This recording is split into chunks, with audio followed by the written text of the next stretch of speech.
Rudy A Blends back with another video. This is a major haircut transformation. My boy went from looking homeless to mad looking mad.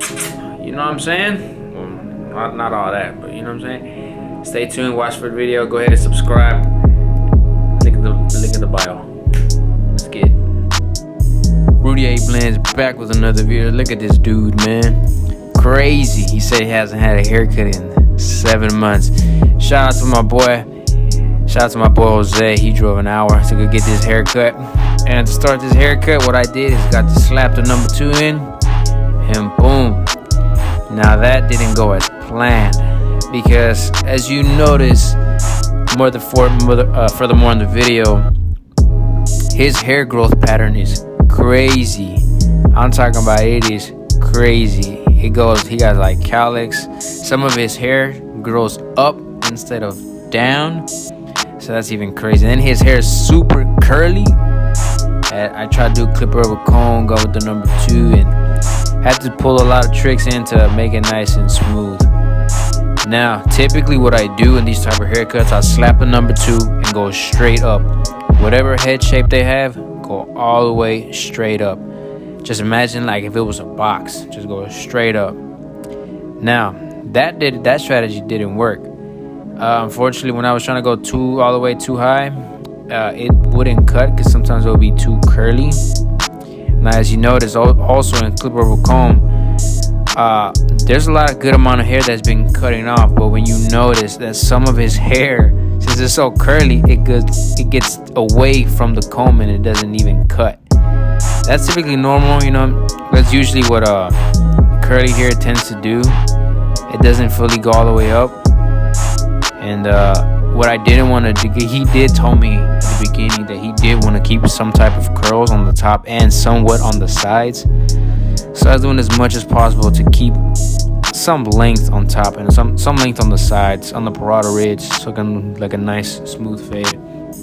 What he really wanted was a mid taper.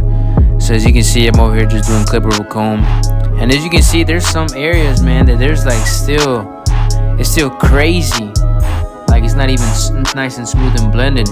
So what I did, and then I slapped the number 4 guard, and I was going straight up and going towards the parotid ridge. Now I really do not use this. I really don't ever use the number 4 guard.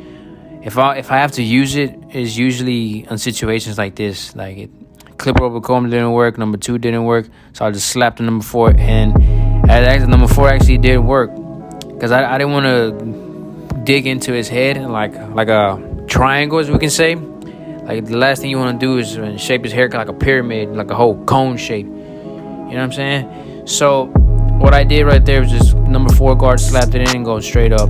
Now that I kind of imagine like it was clipper over comb. Once I go more towards his parotid ridge or the area where the hair runs out, that's when I typically just use the butt of the heel.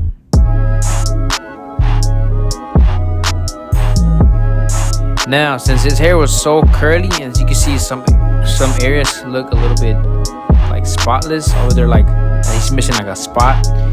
He's really not missing a spot, it's just his hair is so curly. So what I did is, I tried to thin it out and also cut against the grain. In some areas, his hair did grow up instead of down. So I was going against the grain and also cutting against the grain, because in some areas it was down and some areas was up. So what I'm doing here is, technically I'm thinning and I'm also cutting against the grain.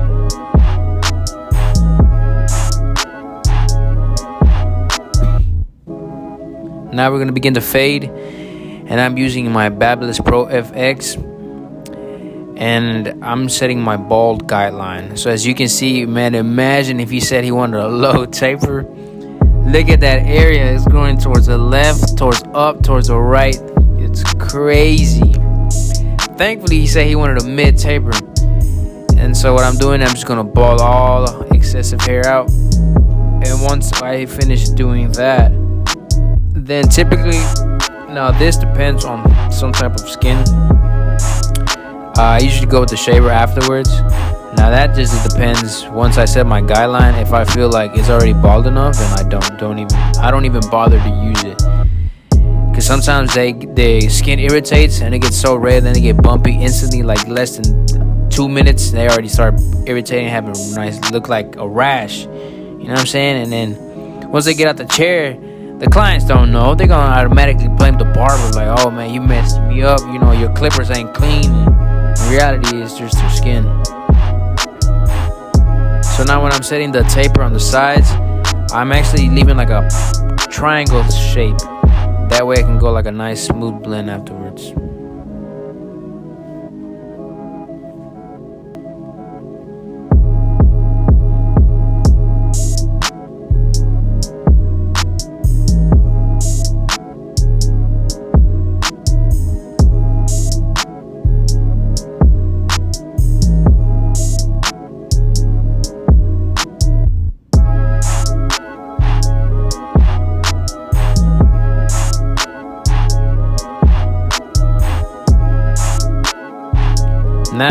Now we're gonna use a shaver since his hair is curly and somewhat thick. So I decided to go ahead and slap the shaver in. Once I use the shaver, I was using the corners, and now boom, we're gonna go with the first guideline. We're gonna go with the lever halfway open. It's gonna be halfway open with the lever half open, and we're gonna go straight up with about a 1 inch. And then we're gonna slap the one guard in. We're gonna go about another inch. Now remember, when I'm using when I'm making guidelines, I'm using the whole blade, and I do not tend to flick out. That's mostly when I'm blending in. When I'm making guards, I usually make a harsh guideline. But once I do with the one open, we're gonna go straight with the one close. And right now, that's what I tend to flick out. We flick out, and then using the corners, using 3 to 2 teeth of the blade. Once that happens, we're gonna slap that number 2 in, and we're gonna do another guideline about a 1 inch. Now right here, I'm flicking out, but I'm flicking out because I'm trying to do clip rubber comb afterwards, and I don't want to leave a whole bulky line. Not a bulky line, let's say like a harsh line with a number 2, because I feel like it's harder to blend in with the number 2 with the clip rubber comb, because that's when the area tends to like look very dark, or if you go too high, it's gonna look like a high fade. So now we are using a clip rubber comb. As you notice, this is a different comb. This is kind of like the Utsumi comb, found at Amazon. And I usually like to use a white tooth comb. The white tooth comb I feel like it was pretty excellent for his type of hair. It's so curly. I feel like if you just put the whole curly hair on this comb, it's just tends to get stuck instead of stretching it out. Now once I finish that, I slap the number 2 guard. I go straight up and just, imagine like if his head's just like a box, and start blending in. Now we're gonna slap the 1.5 guard, and right now we're blending. So we're gonna blend all the way towards the 2 guard open, and then we're gonna use just 3 to 2 teeth of the blade. So don't be afraid to go all the way up. The more you go up, the more corner you use. It's simple. The more you go up, the more corner you use. It's no rocket science. Simple and easy. Nice fade you can do like in 30 minutes.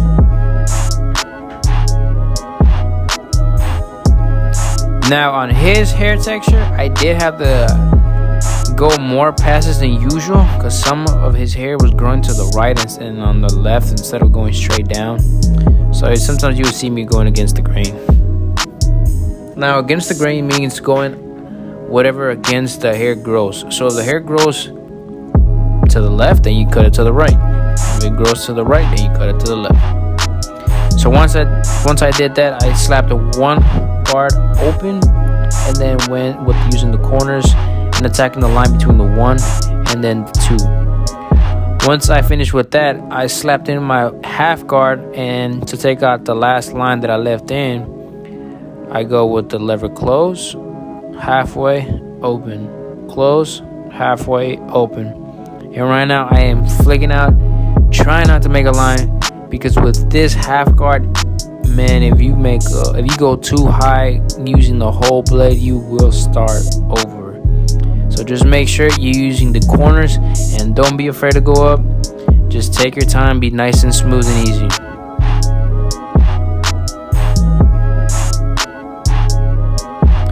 Now, so sometimes you might not see a line and sometimes you will. So that's when you use your mirrors. You use your mirrors or you use different angles. You tilt his head so you can see if he got lines or not.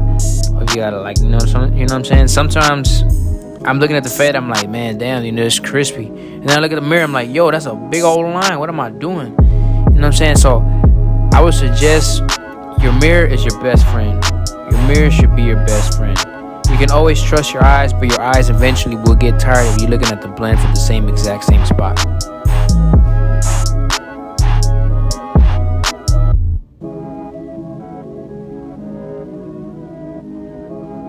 Now we're gonna go ahead and line them up.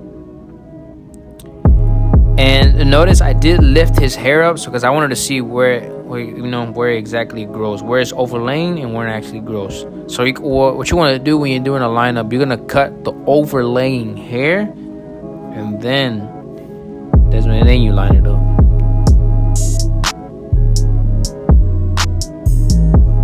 My client here, he lives an hour away, so I like to make sure that his hair or his haircut lasts as long as possible.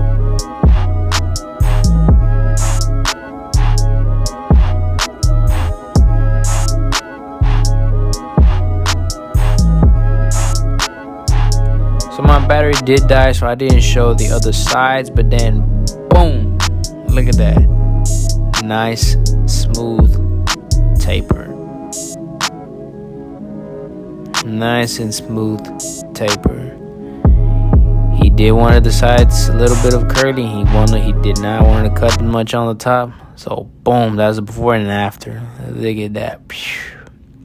I should have done a better job hiding those scars he does have behind his ears, but sometimes you can't really avoid it. And then I did the mistake, using number 2 guard instead with a bigger guard for to see if he had any cowlicks like that.